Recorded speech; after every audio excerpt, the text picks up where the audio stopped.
వాళ్ళు సీఎం గారు మాట్లాడక ముందే మొదలు పెట్టారు అంటే సీఎం గారు మాట్లాడితే ఆయన మాట్లాడాల్సిన వినాల్సి వస్తుంది. కాంగ్రెస్ పార్టీ చేసిన కార్యక్రమాలు అన్ని వినాల్సి వస్తుంది. అవన్నీ వినడానికి వాళ్ళకు ఈరోజు ఓపిక లేక ఏ విధంగా తప్పించుకోవాలనేటువంటి ఉద్దేశంతో దీన్ని అడ్డం పెట్టుకొని కావాలని గొడవ చేస్తా ఉన్నారు అధ్యక్ష.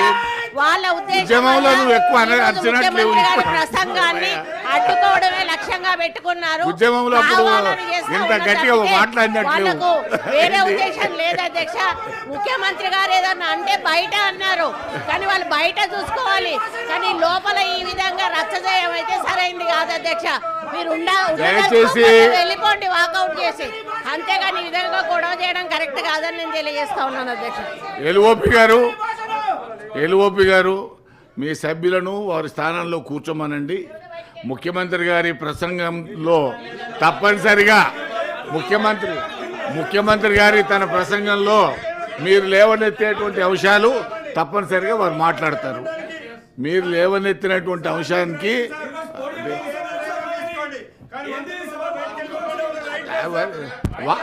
అది వాళ్ళు చెప్తే నువ్వు పోతున్నావా? పోతలేవు కదా.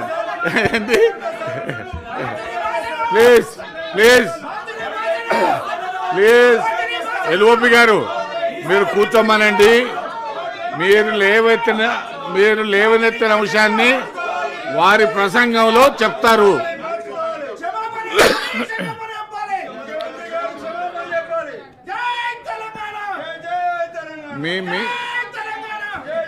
నేను చాలా స్పష్టంగా చెప్తున్నాను, మీరు లేవనెత్తినటువంటి అంశాన్ని ముఖ్యమంత్రి గారి ప్రసంగంలో వారు తప్పనిసరిగా మీరు ఆల్రెడీ చెప్పాడు కదా.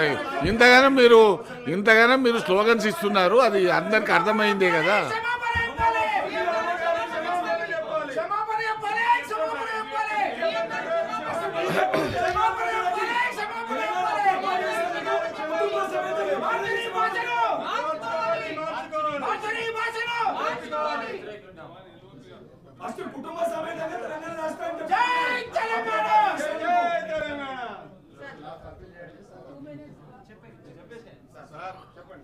ముఖ్యమంత్రి గారి వ్యాఖ్యానం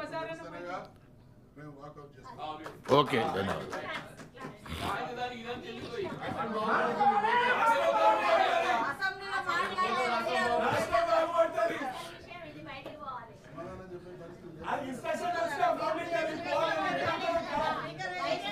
ప్లీజ్ ఆనరబుల్ చీఫ్ మినిస్టర్ గారు.